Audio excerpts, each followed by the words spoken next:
on, and he's locked out again. Actually, it's just so well put together.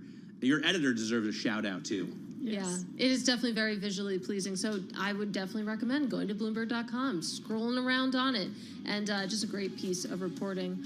Of course, we have much more markets coverage coming up. Of course, maybe a 45th record high for the S&P 500. We'll find out in the next 70 minutes or so. Don't go anywhere. This is Bloomberg Business Week on Bloomberg.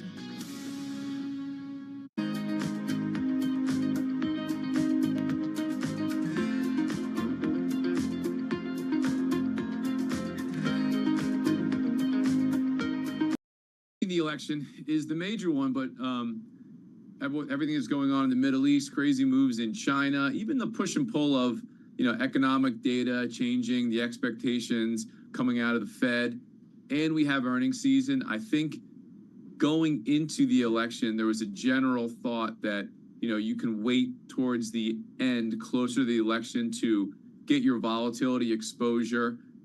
Because everything's so short-term focused now with daily and weekly options. Well, I think everyone kind of had that same idea. So, now that the election is within the 30-day VIX window, that's obviously being priced in. And, I think that, everyone just got their volatility exposure now as we wait about a month until the election. So, Chris, among your clients, in terms of the election and this uncertainty, we've been talking about it for weeks and months more broadly here on Bloomberg Radio and Bloomberg Television, but I haven't heard too many people outline exactly what it is that investors are concerned about, the reason that they're hedging outside of the idea potentially that we won't know who the next president is, the election day or even the day after, that it may take some time. But what are your clients concerned about? Why are they hedging or even putting out on outright bearish bets?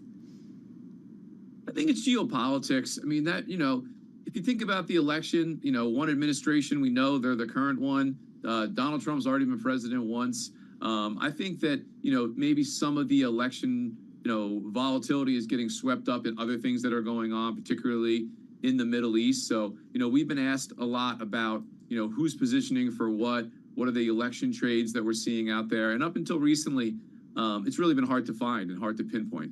It's been hard to find election trades. That's interesting. Well, DJT, it's really on quite a tear. From its last low, it's up more than 100%. I know that you've been seeing some action with those shares of Trump Media and Entertainment. Yeah, it was yesterday. Really stuck out.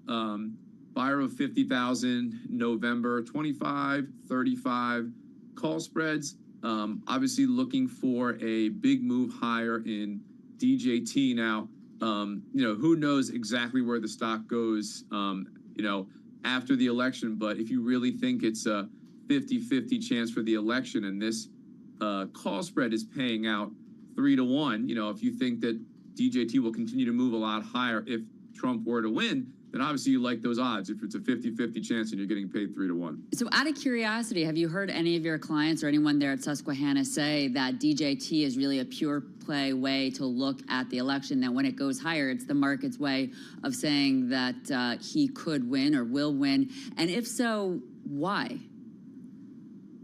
No one's really saying that. I mean, if you were to look at some of these betting website odds and look at the price of the stock and overlay the two, there certainly does appear to be, some correlation. It's obviously a pretty volatile stock, and it's hard to really pinpoint what is a pure play on the election outside of maybe traditional energy compared to solar power or clean energy. But this one clearly stuck out as at least somebody. And 50,000 call spreads is not a small trade. Yeah. Somebody does seem to think that's the case. Well, intuitively, it makes sense. I was just wondering if you had heard anything more specifically. But turning away from the election and DJT, what other sorts of options activity are you seeing out there? Well, the big talk yesterday, NVIDIA is the big talk a lot.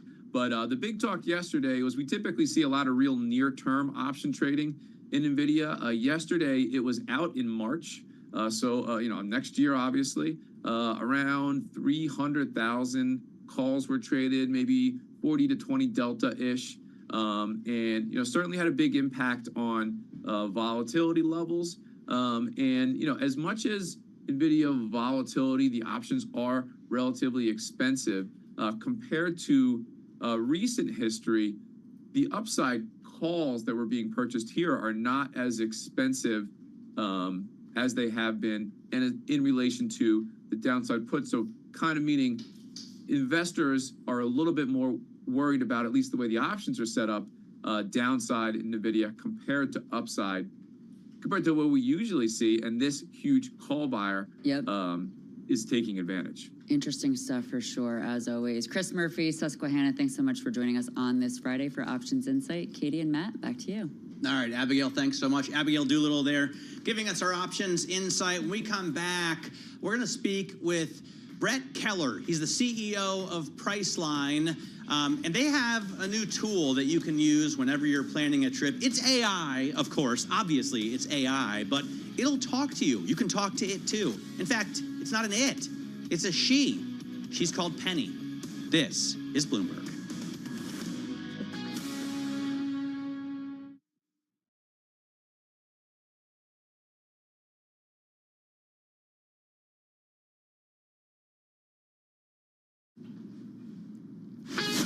This is Bloomberg Business Week. Insight from the reporters and editors who bring you America's most trusted business magazine, plus global business, finance, and tech news as it happens. Bloomberg Business Week with Carol Masser and Tim Stenevec on Bloomberg Radio. All right, welcome back to Bloomberg Business Week. I'm Katie Greifeld. I'm here with Matt Miller, Carol, Tim. They're off today. We're here. We're not on TV anymore, but boy, we're still on radio. We're still on YouTube. Oh, we can chill out now. Yeah. Right? Time to relax, kick back. I can undo my tie. Yeah, feels We're still great. on YouTube, so, I'll leave the tie on. Well, we have the simulcast for the market close coming up. So, yeah, we're going to go back on TV. I'll tighten it back up. But yeah, we'll sober back up. I'm pretty excited. I'm mostly excited to talk to Hannah. I know you are. Hannah Elliott, of course, she is co-host of Hot Pursuit with Matt Miller. They talk about cars a lot, so I'm excited to relax during that conversation. We're also going to be speaking to the CEO of Priceline in just a couple of minutes. We're going to be talking about the launch of Penny Voice. It involves AI. Don't go anywhere. We'll also be speaking with David Gura about politics, Dr. Kelly Monahan over at Upwork. We have a lot coming up, is what I'm trying to say. But before we get there, let's get an update on what's going on with Charlie Pellet. Hi, thank you very much. We are moving into the final hour of trading.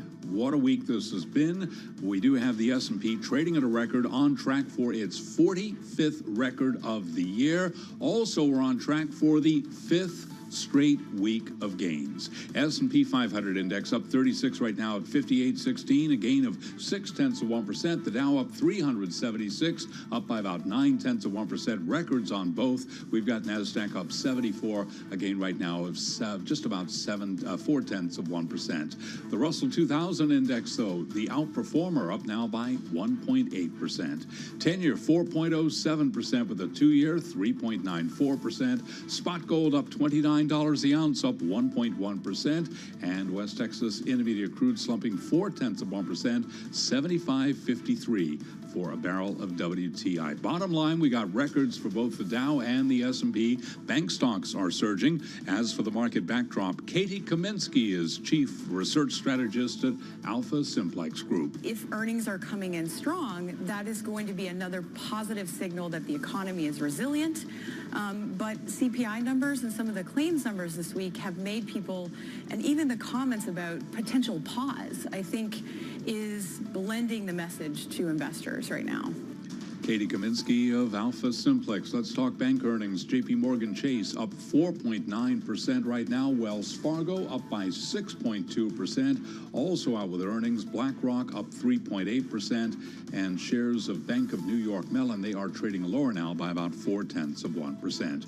Recapping, S&P up 0.6%, a record there, on track for another winning week. For on-demand news, 24 hours a day, subscribe to Bloomberg News Now, wherever you get your podcast. podcasts. I'm Charlie Pellet, and that is a Bloomberg Business Flash. All right, Charlie Pellet, thank you so much for that update. We have a real treat now. We're going to speak to Brett Keller. He is the CEO over at Priceline. Matt, we already spoke to Brett today at 10:30 a.m., and it was so good. We said, please let us anchor radio. We want to talk to Brett again, so we're going to do that right now. Brett, great to speak with you again. We really appreciate you being so generous with your time. Talk to us about the launch of Penny Voice, of course. Penny, it's this AI chatbot, is my understanding, that launched in June 2023. It helps you book travel. Penny Voice is the next evolution of Penny. Explain to our listeners exactly what Penny Voice is designed to do. Sure. Well, Penny is integrated across all of our user experiences, and a consumer can come in and as they're either planning a trip, booking a trip, or looking to service their trip, they can engage with and activate our Gen AI chatbot. And over the last year, our consumers have been chatting back and forth with her to address a number of different needs. Just within the last week, we announced a new partnership with OpenAI. We're one of the first brands in the world to connect to their new real-time voice API, which enables conversations in real time, as opposed to talking to a bot, which then translates into text and back and forth, which really slows down the experience. This enables a consumer to have a real conversation. You can interrupt Penny mid-flow. You can ask her more challenging questions, and she's able to help you do a number of things. So trip planning, for example, you need ideas about a trip you want to take to a location you've never been. You're going to Japan. You want to learn some of the things that you want to do in a specific city, or even what cities to visit. She can help you with that. When it comes to booking a hotel, she can answer questions about the specific type of hotel you're looking at or one that you're interested in. And once you've booked your trip, she can even help you service it. For example, if you want to cancel it or make a reservation change, she can walk you through that flow. And if she can't help you, she can quickly hand you off to a live agent who can deal with the more complex scenarios. So one of the issues with AI is data gathering. Where do you get your data? Is it all just from the Priceline website, all from the resorts and car rental and airline companies with which you work? Yeah, so it comes from two areas primarily. The first is our inherent data pool that we have here at Priceline. That's all of the information that we have about all of the products and services that we sell. That's, for example, descriptions about the hotels, all of their amenities, their price points, their availability, et cetera. But Penny also has access to outside information. So the same type of information you might find on OpenAI, we're just able to stitch that all together to make it much more relevant to the trip that you're planning and considering. And so we tie those things together to give you the best view from a traveler's perspective. So she could say, like, this hotel is better than that. Or I guess, Katie, if Katie wants to go to a hotel for dressage. Yes. I don't know if they have those hotels, but in she can tell you the best dressage hotel. That would be really fantastic. So I am curious, how comfortable is your user base with AI, with using an AI tool? Because Penny, the original Penny, has been around since June 2023. I asked you this at 10:30, and I'll ask you again. What has the uptake looked like so far?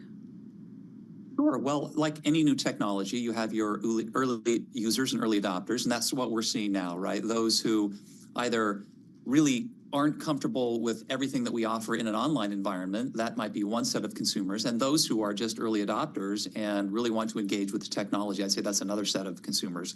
But consumers are asking a broad range of questions, everything from, can I bring my dog with me to this hotel? What's the fee associated with that, right? If I cancel tomorrow, can I do that? And so they're asking lots of different questions about their stay, and they're planning trips with this. And so we're getting a pretty good adoption, I would say, and as I mentioned earlier this morning, the adoption rate has literally been doubling each month that we've had this product on the shelf. And right out of the gate, within the first week, more than 5% of our engagements with Penny are actually now taking place by voice. So that's being adopted relatively quickly as well, since that just really came out. Do you have any numbers? Because 1 to 2 is doubling, but that's still not a lot of customers. How many people are using it? She's had millions of conversations to date. Wow, that's more than I've had. Yeah. What kind of advantage do you think this gives you over your competitors? Surely they're going to try and catch up or do something similar. Can you take market share right now, being, first to market? To be honest, that's probably early to make that kind of a statement in the marketplace. But like all of the technologies that we've seen over the past 3 decades, right, since we've been in the online travel game, those who are first to market with new technologies that really matter will have an edge because they adopt it faster into their booking flows and into their trip planning services. And that gives you a leg up for a few years because there are many of our competitors who are just much bigger, slower, more legacy companies. It just takes them time to adopt this and really apply it in the space. And online travel agencies, in particular, Priceline, is faster to move with this. We saw the same thing when the iPhone first came out. We were one of the first to market with a travel app. Now everybody's got an app. Everybody's UXs have generally caught up. But in the early days, we had a couple of years worth of a lead that lasted for some time because of our speed and innovating with these products and services. And no one's doing it the same way, right? We look at what we're doing, and it's different from what some of the other leaders in the travel category are doing. So we're really excited about where we're going. And we think one of the bigger opportunities, of course, is to also have Penny answer the phone when you call our customer service center so that you're talking with an agent who really can service you at an extreme pace and with extreme accuracy. Hopefully we can get a human, though, if Penny's not dealing. Always. Yeah, will always give you access to you. I like to talk to humans like you, Brett. Thank you so much for joining us. Thank really you, a you pleasure bet. to have you on Bloomberg Radio and television with us today. Brett Keller, their Chief Executive Officer over at Priceline out of Norwalk, Connecticut. All right, let's get to cars, shall we? Yes, yes. My good friend and partner in crime, Hannah Elliott, joins us right now out of the Los Angeles Bureau. We co-host Hot Pursuit, a podcast to which you can and should subscribe. And Hannah, I saw an email from Porsche the other day about new tires for a Carrera GT. I think the subject header said something about Carrera GT and new, and I thought, oh, they're coming out with a follow-up to the Carrera GT. That wasn't the case. They're just putting out new tires for a 20-year-old car. What's the deal? Yeah, and you could be forgiven for thinking that it's not that big a deal. I mean, new tires are not exactly new and exciting and sexy when you're talking about a 20-year-old supercar they haven't made since 2006.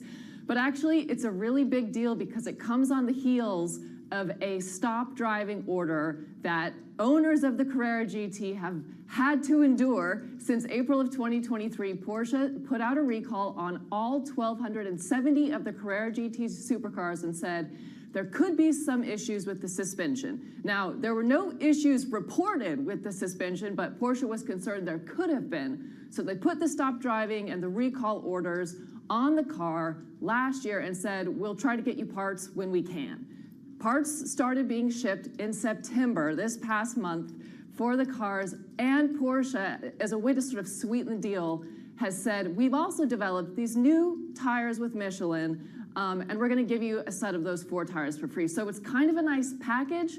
Now, Porsche has been very clear to say, we did not develop the tires because of the recall, but it's a nice perk that they are now being offered at the same time that all of these car owners are gonna have to go back into the dealership. So it's a nice thing. The timing works out well. But wait, these tires were developed. Were these tires developed specifically for the Carrera GT? Yes, these are Michelin Sport Cup tires that were developed specifically with Porsche and Michelin for the Carrera GT. And they did this once before. They did this in 2013. It's a bit of a touchy subject because, as you know, this car is a little bit notorious for being tricky to drive. Paul Walker, unfortunately, the actor from Fast and the Furious, was famously killed in a Carrera GT. He wasn't driving, he was a passenger. But, you know, this car has a history of being very tricky to drive. And so part of the hope is that these new tires, which have the most modern technology to help shorten braking distance and help some of the predictability issues, will actually help make it an easier car to drive. Didn't Jay Leno also have a tough time in this car, or am I Yes, misremembering? No, great memory. In 2005, which is right in the hot era where they were still making these, he was on the Talladega racetrack and spun out, apparently spun a number of times when he lost control. He wasn't hurt, thank God. But even Jay, who's really well known as a very expert driver, did have the car get away from him. So yeah, it's tricky. And now we have new tires. Also, the owners who bring the cars into the dealerships will get some free maintenance, like a service credit for the maintenance. They'll get the tires, they'll get the components for free, obviously, the repairs. that are replacing the suspension components. So it's kind of a nice deal, but also it really helps Porsche because Porsche will be able to identify owners of this old supercar in light of the fact that they are now working toward bringing out the new supercar, the Mission X, which they've said we may see next year, maybe if we're lucky. So this is kind of all playing into a longer range goal of let's keep track of who's owning and buying and driving our supercars. Mission sounds electric. Is that going to be an all-electric car?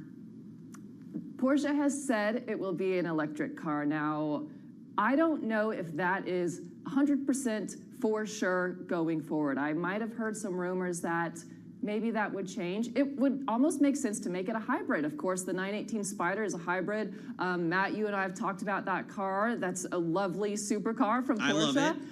Yeah, and it looks By the way, this cool. is so.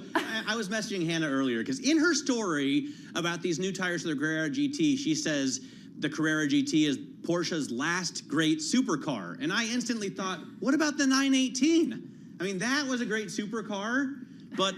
Yes, I have to say, a lot of people kind of give me the impression that there's no love for the 918.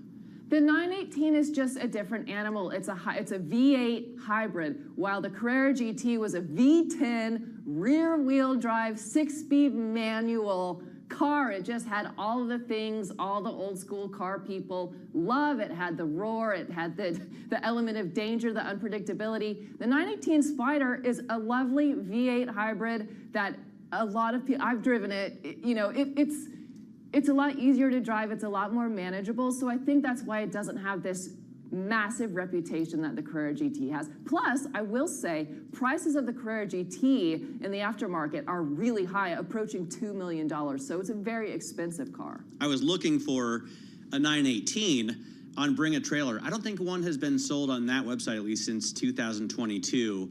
Back then, it was getting 1.5, 1.6 million. I think was around the sale prices there.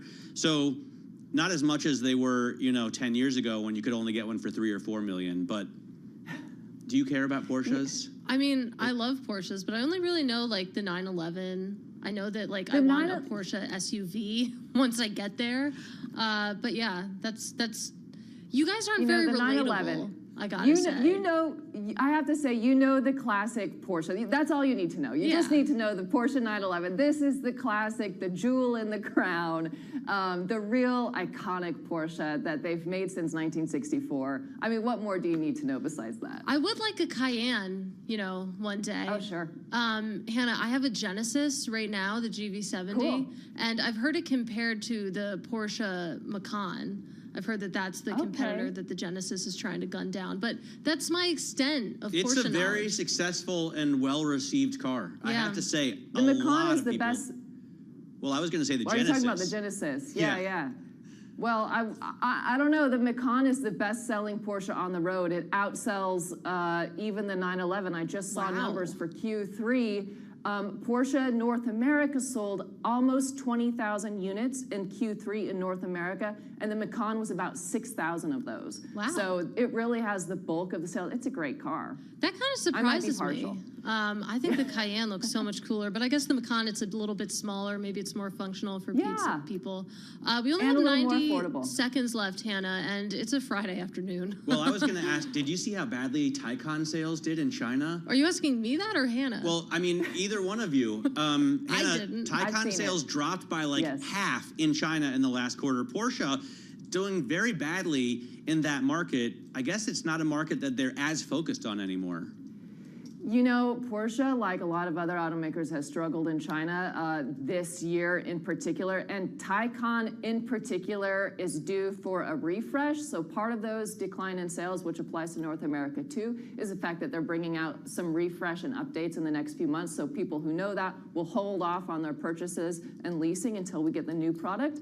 But in general, China's been a challenge. American automakers are seeing a lot of competition from Chinese automakers who are also making electric cars and beating them on price and having great quality. So I think it's really rough for everyone in China right now. Hannah, if you had a prized classic Porsche, like a 930 Turbo, and you needed it renovated, is there a place you would bring it specifically?